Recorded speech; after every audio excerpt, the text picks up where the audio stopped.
দীপঙ্কর বাবু ঠিক যেখান থেকে শেষ করলো অরিত্র, এটাকে ইগনোর করার জায়গা নেই, কিন্তু তাও চোখ বন্ধ করলে কি প্রলয় আটকে যাবে? একদম। যে কেন করছে এটা কি একেবারে ঐতিহাসিক ভুল? শারদীয়া দুর্গাপূজা আসলে যদি কোথাও কোনো স্টল না দেখেন, বিজেপিরও যদি স্টল যেতে শুরু করতে না পারেন, তার আগে এলাকায় গিয়ে দেখবেন বামপন্থীরা মার্ক্সীয় সাহিত্য বিক্রয় কেন্দ্র বলে স্টল দিয়ে রাখবে, কোথাও মার্ক্সের পুস্তক, তারপরে দেখবেন তৃণমূল জাগো বাংলার স্টল, আর কংগ্রেসের যুব কংগ্রেসের স্টল।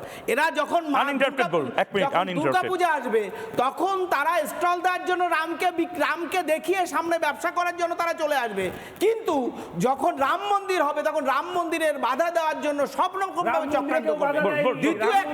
দ্বিতীয় একটা কথা, ছোটবেলায় অনিন্দবাবু এত সময় দাঁড়িয়ে আছে, একটুখানি শুনুন, ভদ্রতা থাকুন না। ছোটবেলায় আপনি তো গ্রামে থাকতেন না, আমরা গ্রামের ছেলে, আমরা জানি কি ছিল ছোটবেলায়। এক বাড়ি থেকে আরেক বাড়ি রাতের অন্ধকারে গেলে আমরা একটা শ্লোক বলতাম, মা ঠাকুমার শিখিয়ে দিয়েছিল। কি বলেছিল? যে ভূত আমার পুত, পেতনি আমার ঝি, রাম লক্ষণ সাথে আছে, করবি আমার কি।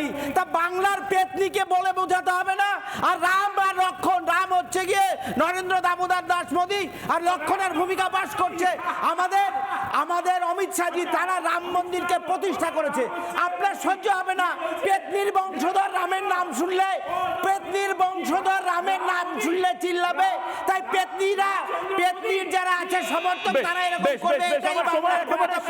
সময় একেবারে শেষ, কিন্তু কারোর সম্বন্ধে কোনো কুরুচিকর মন্তব্য আমরা এই প্ল্যাটফর্ম থেকে একেবারে এন্টারটেইন করি না, এবং আপাতত দুজনকেই থামাচ্ছি, একদম আপাতত দুজনকে থামাচ্ছি, এবং আপনাদের প্রত্যেকের সাথেই দেখা হবে, একেবারে সশরীরে দেখা হবে এক সপ্তাহ বাদে অযোধ্যা থেকে। যারা অযোধ্যাতে এই মুহূর্তে চলে এসেছেন বা আসছেন, কাল থেকে জবাব চায় বাংলাতে অযোধ্যায় দেখা হবে আপনাদের সঙ্গে, এবং সরজু নদীর পাড়ে হয়ে যাক জবাব চায় বাংলা অযোধ্যা স্পেশাল এপিসোড এক সপ্তাহ ধরে। দীপঙ্কর বাবু ঠিক যেখান থেকে শেষ করলো অরিত্র, এটাকে ইগনোর করার জায়গা নেই, কিন্তু তাও চোখ বন্ধ করলে কি প্রলয় আটকে যাবে? একদম। যে কেন করছে এটা কি একেবারে ঐতিহাসিক ভুল?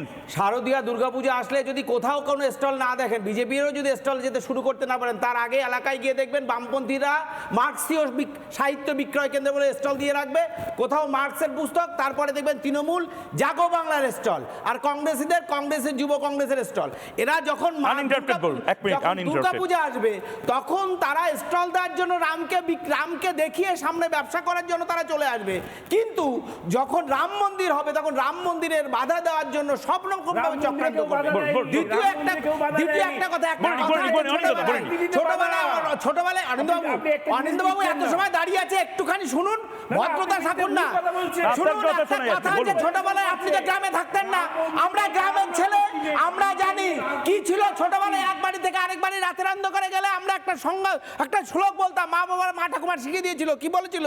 যে ভূত আমার পুত, পেতনি আমার ঝি, রাম লক্ষণ সাথে আছে, করবি আমার কি। তা বাংলার পেতনিকে বলে বোঝাতে হবে না, আর রাম আর লক্ষণ, রাম হচ্ছে গিয়ে নরেন্দ্র দামোদর দাস মোদী, আর লক্ষণের ভূমিকা পাশ করছে আমাদের অমিত শাহজি। তারা রাম মন্দিরকে প্রতিষ্ঠা করেছে। আপনার সহ্য হবে না পেতনির বংশধর রামের নাম